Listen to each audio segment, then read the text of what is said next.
ठीक है ना, क्वांटम नंबर, ठीक है,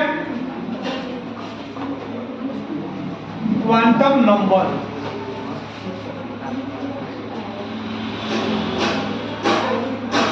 देखिए बाबू, क्वांटम संख्या क्या होती है। देखिए हम लोग पढ़े थे, पहले पढ़ चुके हैं कि नाभिक होता है और नाभिक के चारों ओर इलेक्ट्रॉन कई वृत्ति कक्षाओं में चक्कर लगाते हैं, कई वृत्ति कक्षाओं में चक्कर लगाते हैं, ठीक है, कई वृत्ति कक्षाओं में चक्कर लगाते हैं जिन्हें कोष कहते हैं, ठीक है। कोष होता है K L M N dot dot dot होता है, जिनके लिए यन का मान इस के कोष के लिए 1 होता है, यन के लिए 2 होता है, यम के लिए 3 होता है और यम के लिए 4, ठीक है ना। तो क्वांटम संख्या कहते किसे हैं, देखिएगा, क्वांटम संख्या कहते किसे हैं, यानी क्वांटम नंबर किसे कहते हैं, ध्यान दीजिए कि नाभिक के चारों, नाभिक के चारों चक्कर लगाते किसी एक इलेक्ट्रॉन की पूरी पहचान क्या कहलाती है, क्वांटम संख्या। यानी नाभिक है और इसके चारों ओर इलेक्ट्रॉन कई वृत्ति कक्षाओं में चक्कर लगा रहे हैं ना, तो कई वृत्ति कक्षाओं में चक्कर लगा रहे हैं, ठीक है ना। उस कोष के अंदर होता है उपकोष। हम लोग पहले पढ़ चुके हैं कि कोष के अंदर क्या होता है, उपकोष।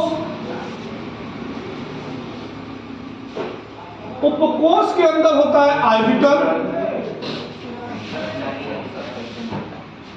और ऑर्बिटल के अंदर आता है इलेक्ट्रॉन, ऑर्बिटल के अंदर आता है इलेक्ट्रॉन, ठीक है ना। हम लोग जब पढ़ रहे थे तो कोष को माने थे, ऐसे माने थे बाबा के नीचे उपकोष को माने थे पापा के नीचे हम और हमारे नीचे हमारे,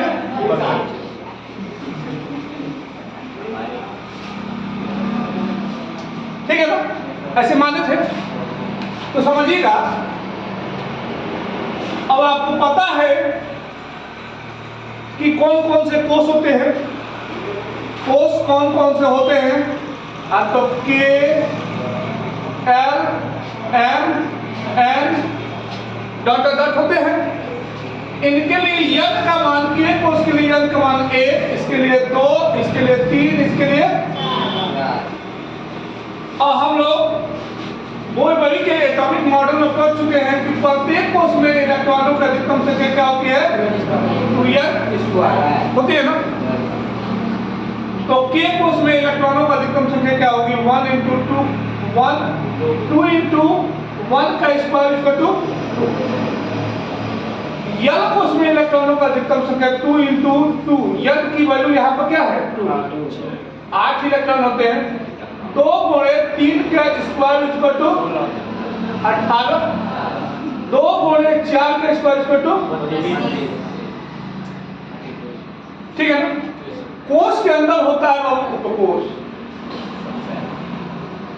कोष के अंदर होता है उपकोष, ठीक है ना।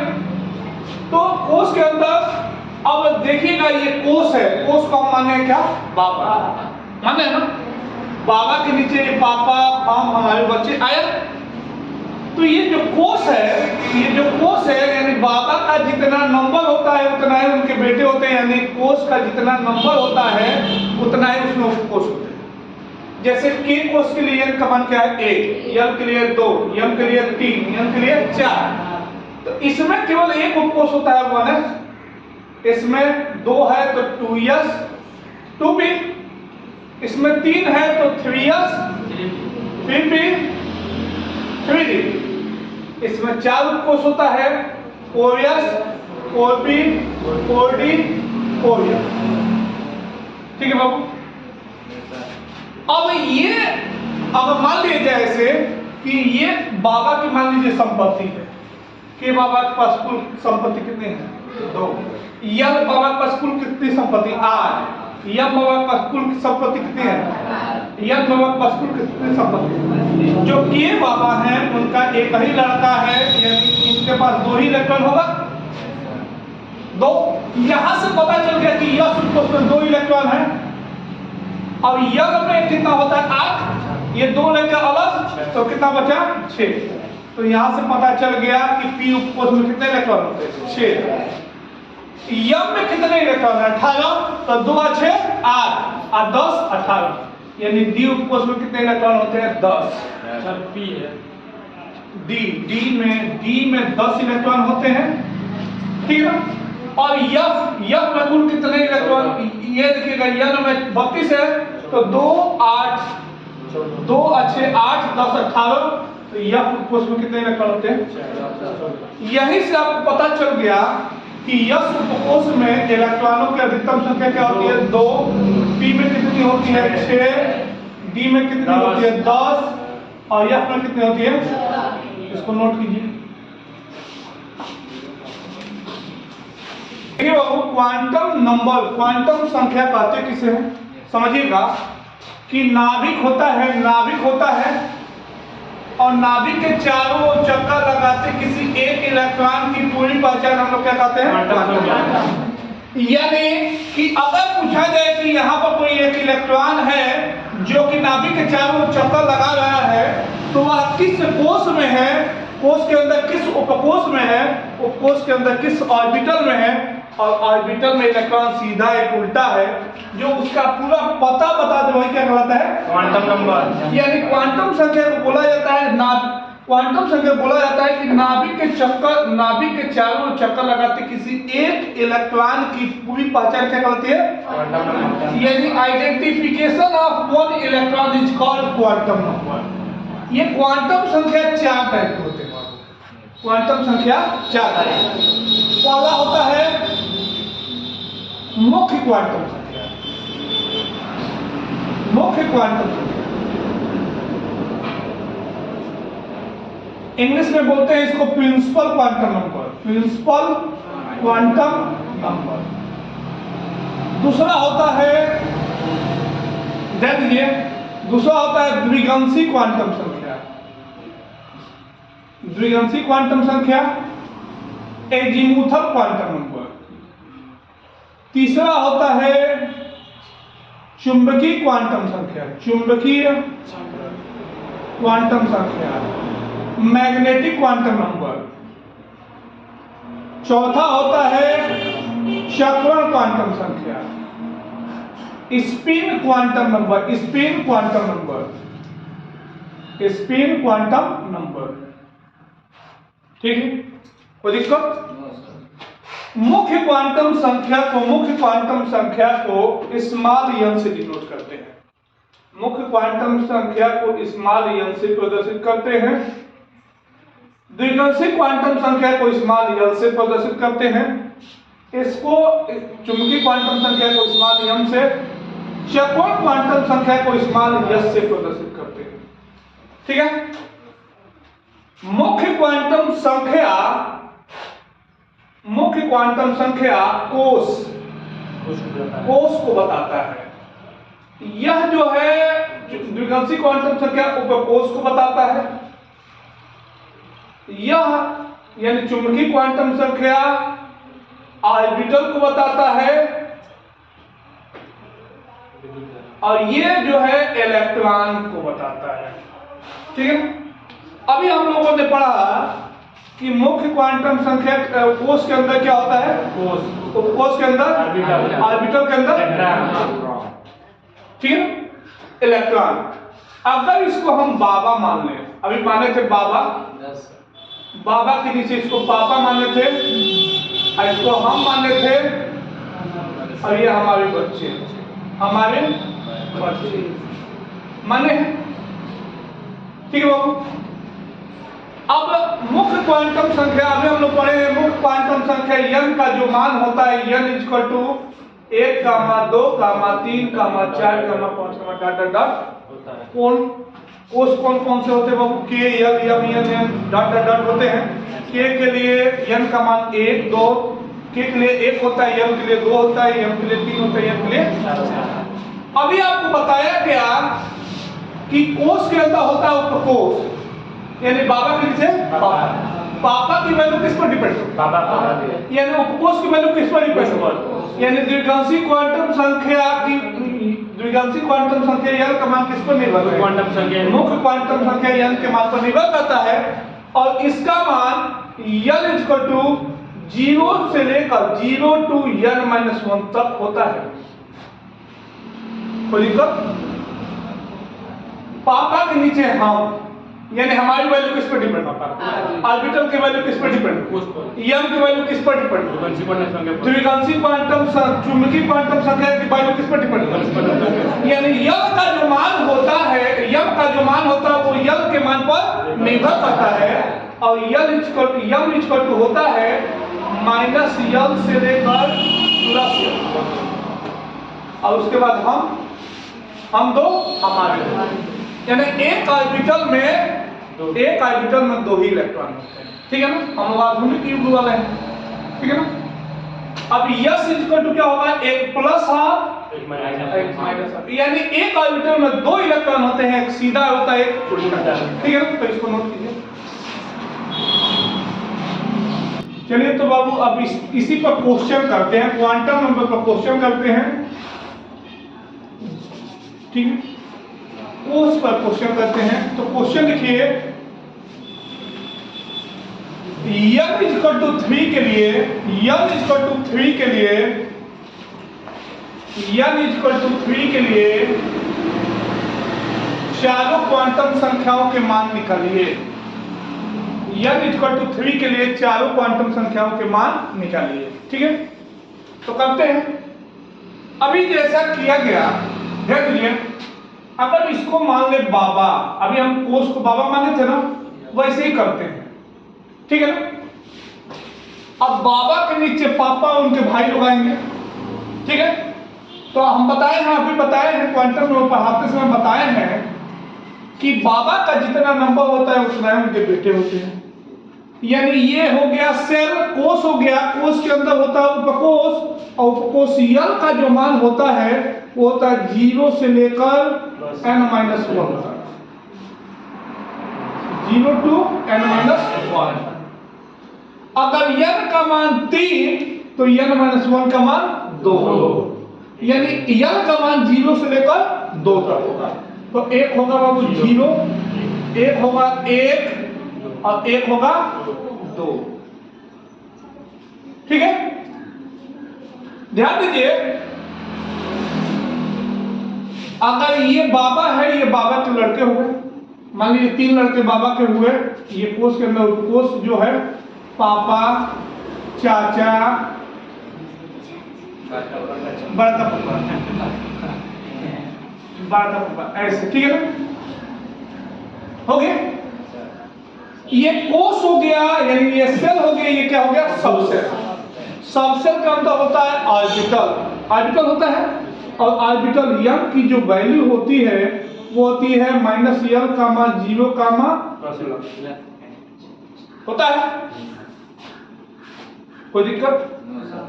यानी अगर l का मान 0 तो m का मान -0 से लेकर +0, यानी केवल एक ही ऑर्बिटल होगा इसमें। अगर l का मान 1 तो l का मान -1 से लेकर +1, तो क्या होगा, -1 0 +1 हुआ। अगर l का मान 2 तो m का मान -2 से लेकर +2, तो यानी -2 -1 0 +1 +2 आया। कोई दिक्कत? ध्यान दीजिएगा, यह अब समझिएगा, बातों को समझिएगा कि ये पापा है, पापा के नीचे हम, चाचा के 3 लड़के, बड़का पापा के 5 लड़के, यानी यही ना हुआ, बड़का पापा पुराने ख्याल देखे, ठीक है, पुराने होंगे तभी तो, यानी एक ऑर्बिटल ये 3 ऑर्बिटल और ये क्या हो गया 5 है। 1 2 3 4 5 ऑर्बिटल बन गया, ठीक है ना। ऑर्बिटल को ऐसे ही डब्बे द्वारा प्रदर्शित करते हैं। अब एक ऑर्बिटल में 2 ही इलेक्ट्रॉन होते हैं। मान लीजिए हम लोग नए जनरेशन वाले हैं तो हम तो हमारे तो कॉन्सेप्ट से चलेंगे, तो हम तो हमारे तो यानी हमारे बच्चे एक सीधा एक उल्टा, मतलब सीधा इलेक्ट्रॉन को मान लीजिए बच्चा और उल्टा को मान लीजिए बच्ची, ठीक है ना। एक ऑर्बिटल में इसका मतलब हुआ कि 2 ही इलेक्ट्रॉन होते हैं, ठीक है ना। इनके लिए यस का जो मान होता है, जब इलेक्ट्रॉन सीधा होता है तो प्लस, उल्टा होता है तो सीधा होता है तो उल्टा होता है तो सीधा होता है तो उल्टा होता है तो ऐसे ही सब के लिए लिख लेंगे ना, नोट कर लीजिए।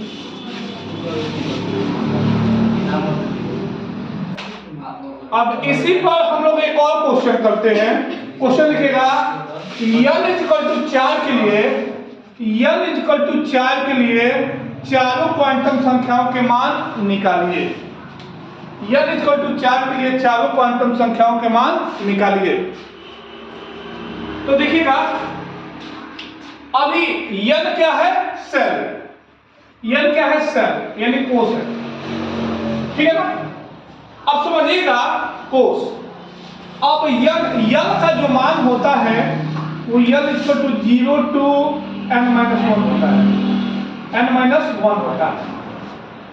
अब इसकी वैल्यू यानी n की वैल्यू 4 है तो n की वैल्यू 4 है तो n-1 3, यानी इसकी वैल्यू होगी 0 1 2 3,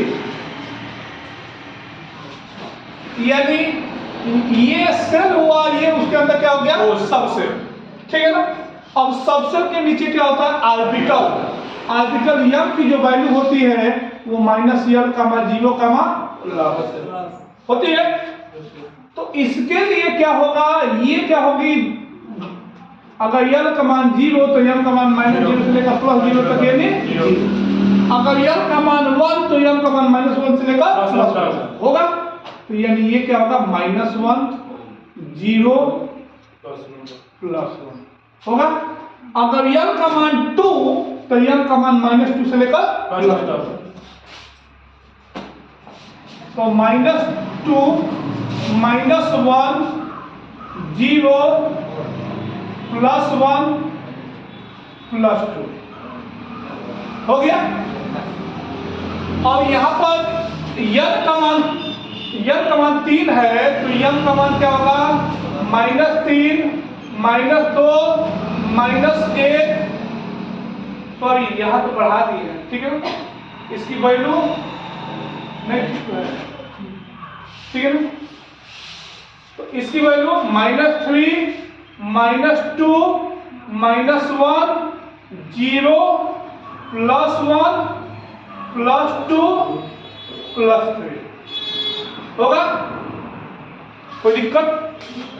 अब समझिए बाबू कि यानी इसका मतलब इसका ऑर्बिटल 1 हुआ, इसमें क्या हुआ 3 ऑर्बिटल हुआ, इसमें कितना हुआ ऑर्बिटल 5, इसमें कितना ऑर्बिटल हुआ 7, 1 2 3 4 5 6 7 हुआ।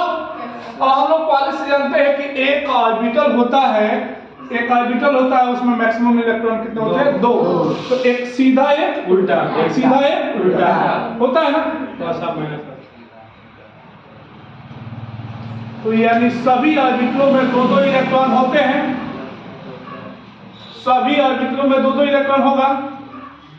अब समझिएगा कि यस का वैल्यू क्या होगी, यस का मान जब इलेक्ट्रॉन सीधा होता है तो प्लस, उल्टा होता है तो सीधा होता है तो उल्टा होता है तो प्लस माइनस, ऐसे सबके लिए होगा। अब समझिएगा क्या यह क्वेश्चन हम लोग चेक कर रहे हैं, क्या यह क्वेश्चन जो किए हैं सही है कि नहीं। तो ध्यान दीजिएगा, याद है शुरुआत में ही बताए हैं आज कि n जब 4 होता है तो उसमें मैक्सिमम नंबर ऑफ इलेक्ट्रॉन कितना होते हैं 2n²। तो इक्वल टू 2 इंटू 4 की पावर 2 इक्वल टू 32, यानी इसमें 32 इलेक्ट्रॉन होना चाहिए। तो चेक करते हैं 32 है कि नहीं। तो देखिए इसमें 2 है, 2 अच्छे 8, 8 10 18 14 32 इलेक्ट्रॉन है ना, यानी ये क्वेश्चन सही है। यानी ये समझिएगा, अब ये समझा जाए कि इसमें देखिएगा इस ऑर्बिटल में 2 इलेक्ट्रॉन है, इसमें क्या है 6 है, इसमें क्या है 10 है, इसमें क्या है 14 है ना। ये उपकोष है ना, इस उपकोष में 2 इलेक्ट्रॉन है, यानी ये कौन सा उपकोष है S। इसमें 6 है तो यानी ये उपकोष कौन सा है, इसमें 10 है तो D, यानी ये कौन सा होगा, इसमें 14 है तो यानी अब क्वेश्चन जब किया जाएगा तो हम लोग आगे चल के उपकोष पर जब क्वेश्चन करेंगे तो यहां से पता चला है कि यस के लिए यल का मान कितना है 0, P के लिए कितना है 1 और D के लिए कितना है 2 और F के लिए कितना है 3। ठीक है ना, तो इसको नोट कीजिए। तो उपकोष पर क्वेश्चन हो गया, अब हम लोग उपकोषों पर क्वेश्चन करेंगे। तो क्वेश्चन लिखिएगा, निम्न उपकोषों के लिए चारों क्वांटम संख्याओं के मान, निम्न उपकोषों के लिए चारों क्वांटम संख्याओं के मान निकालिए। पहला क्वेश्चन 1s2, दूसरा क्वेश्चन 2p3, तीसरा क्वेश्चन 2p6, चौथा क्वेश्चन 3d1, पांचवा क्वेश्चन 4f13। ठीक है, इन क्वेश्चनों को करते हैं। देखिए बाबू, पहले इस टाइप के जब क्वेश्चन आए तो सबसे पहले क्या करना चाहिए कि ये जानना चाहिए ये 1s2 है और यही सब पे अप्लाई करते हैं, सभी को यही अप्लाई करेंगे। ध्यान दीजिए कि ये बताता है, ये जो बताता है आगे जो आता है ये बताता है सेल, यानी सेल को बताता है, यानी कोष को बताता है, ये कोष को बताता है और ये बताता है उपकोष को, और ये बताता है किसको, इलेक्ट्रॉन। ठीक है ना, इसी तरह किया गया क्वेश्चन। पहला क्वेश्चन मुख्य क्वांटम संख्या,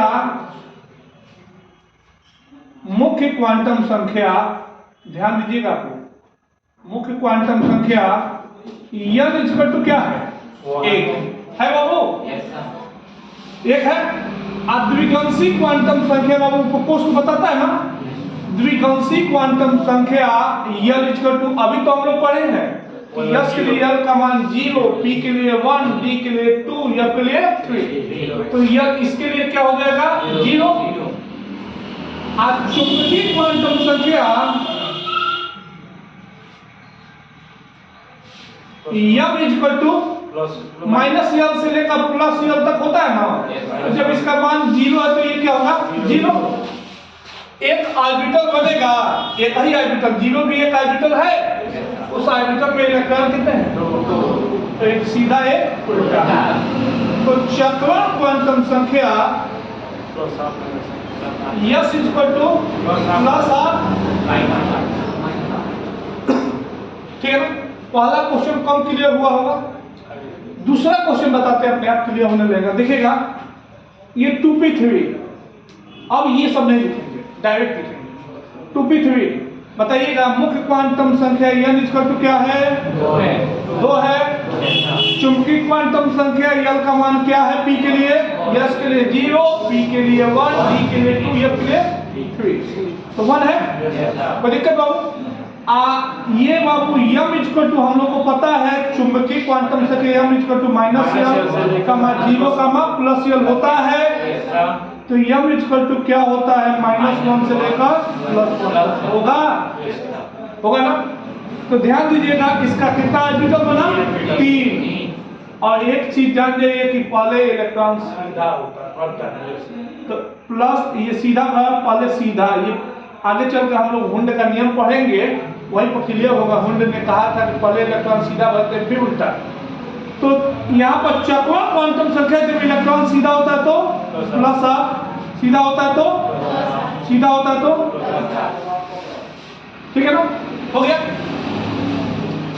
ये देखिए, ये क्वेश्चन नंबर थर्ड, ठीक है। थर्ड क्वेश्चन करते हैं 2p6, ध्यान दीजिए बाबू सब। 2p6 बताइए ना, मुख्य क्वांटम संख्या n इक्वल टू 2, द्विघांसी क्वांटम संख्या n इक्वल टू p के लिए 1, चक्रण क्वांटम संख्या m इक्वल टू होता है -l, 0, +l होता है, ठीक है बाबू। इसके 3 ऑर्बिटल होंगे। इसका आप समझिए ना, ये होता क्या क्या है, आपको -1, 0, +1 होगा, 3 ऑर्बिटल बनेंगे। इलेक्ट्रॉनों की संख्या क्या है 6। तो पहले बाबू सीधा 1 2 3 4 5 6 हो गया, 6 हो गया ना। अब चक्रण क्वांटम संख्या जब इलेक्ट्रॉन सीधा हो तो प्लस हाफ, उल्टा हो तो माइनस हाफ, सीधा हो तो प्लस हाफ, उल्टा हो तो माइनस हाफ, सीधा हो तो प्लस हाफ, उल्टा हो तो, समझ में आ गया। इसी तरह से बाबू हम लोग चौथा क्वेश्चन करें। चौथा क्वेश्चन देखिएगा, चौथा क्वेश्चन 3D1 देखिए बाबू, मुख्य क्वांटम संख्या n इक्वल टू 3, द्विघांसी क्वांटम संख्या n इक्वल टू s के लिए 0, p के लिए 1, d के लिए 2। तो m इक्वल टू होता क्या है, इसी पर निर्भर करता है, -l, -0, +l होगा। तो यानी इसकी वैल्यू -2, -1, 0, +1, +2, यानी m का मान जो होगा इसी पर निर्भर करता है, -l से लेकर +l। यानी इसका 5 ऑर्बिटल बना, 5 ऑर्बिटल बना बाबू। इलेक्ट्रॉन कितना है, केवल एक इलेक्ट्रॉन है, तो एक इलेक्ट्रॉन सीधा, यानी चक्रण क्वांटम संख्या s इक्वल टू क्या होगा, समझ में आया। इसी तरह से पांचवा क्वेश्चन किया जाए, ध्यान दीजिए, पांचवा क्वेश्चन 4f13, ठीक है ना। अब यहाँ पर देखिएगा n इक्वल टू मुख्य क्वांटम संख्या n इक्वल टू 4, द्विघांसी क्वांटम संख्या n इक्वल टू s के लिए 0, p के लिए 1, d के लिए 2, f के लिए। चक्रण चुंबकीय क्वांटम संख्या n इक्वल टू होता ही है -l से लेकर +l तक, तो वो क्या होगा -3, -2, -1, 0, +1, +2, +3। ऑर्बिटल कितना बना 7, 1 2 3 4 5 6 7। इलेक्ट्रॉन कितने बाबू 13। तो 1 2 3 4 5 6 7 8 9 10 11 12 13 हो गया। तो s इक्वल टू जब सीधा हो तो प्लस हाफ, उल्टा हो तो माइनस हाफ, सीधा हो तो प्लस हाफ, उल्टा हो तो माइनस हाफ, सीधा हो तो प्लस हाफ, ऐसे लिख लेंगे और इस क्वेश्चन का आंसर हो गया। तो इसको नोट कीजिए। अभी बाबू हम लोग क्वेश्चन किए कोस पर, फिर कोस पर अब करेंगे ऑर्बिटल पर। ऑर्बिटल पर क्वेश्चन करने से पहले हम लोग को ये जानना चाहिए कि s के लिए l की वैल्यू क्या होती है बाबू 0 होती है, और s के लिए p के लिए l की वैल्यू 1 और d के लिए क्या होती है 2 होती है। तो इसके लिए बाबू जो m की वैल्यू होती है s के लिए तो 0 ही होती है, इसके लिए वैल्यू होती है -1 0, ठीक है ना। अब इसके लिए जो वैल्यू होती है वो होती है -2 -1 0 +1 +2 होती है, कोई दिक्कत बाबू। अब ध्यान दीजिएगा, इस ऑर्बिटल, ये ऑर्बिटल हुआ ना, इसको कहते हैं px ऑर्बिटल, इसको कहते हैं py ऑर्बिटल, इसको कहते हैं, इस ऑर्बिटल को कहते हैं dxy orbital, dyz orbital, dzx orbital, dx² - y orbital, और डी जेड स्क्वायर।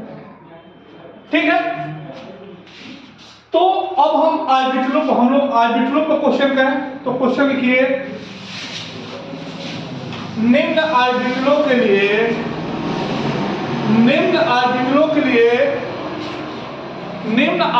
के लिए चारों क्वांटम संख्याओं के मान निकालिए। चारों क्वांटम संख्याओं के मान निकालिए। पहला क्वेश्चन 2px1, दूसरा क्वेश्चन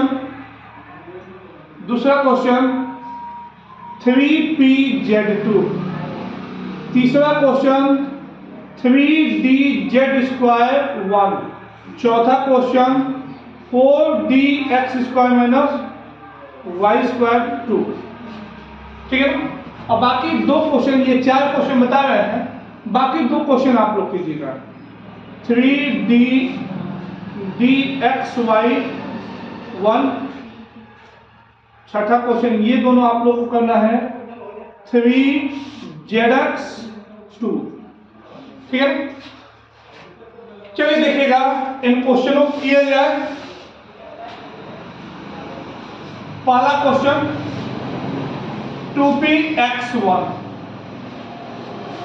ध्यान दीजिए बाबू, 2px1 यहाँ पर मुख्य क्वांटम संख्या n क्या दिया है बाबू? 2। द्विगांशी क्वांटम संख्या L का मान P के लिए क्या होता है? 1। हम लोग पढ़ चुके हैं। S के लिए 0, P के लिए 1, D के लिए 2, F के लिए 3। तो P है तो 1 और M होता है बाबू, हम पढ़ चुके हैं -L, 0, +1। ये बाबू -1, 0, +1 होता है ना, 1 है तो ये क्या होगा? px, ये होगा py और ये होगा pz होगा।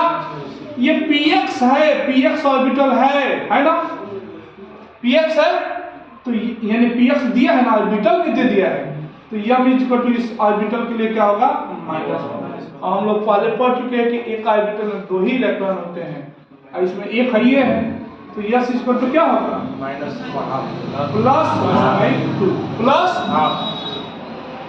इसी तरह से दूसरा क्वेश्चन किया जाए। दूसरा क्वेश्चन ये हो गया, दूसरा 3pz²,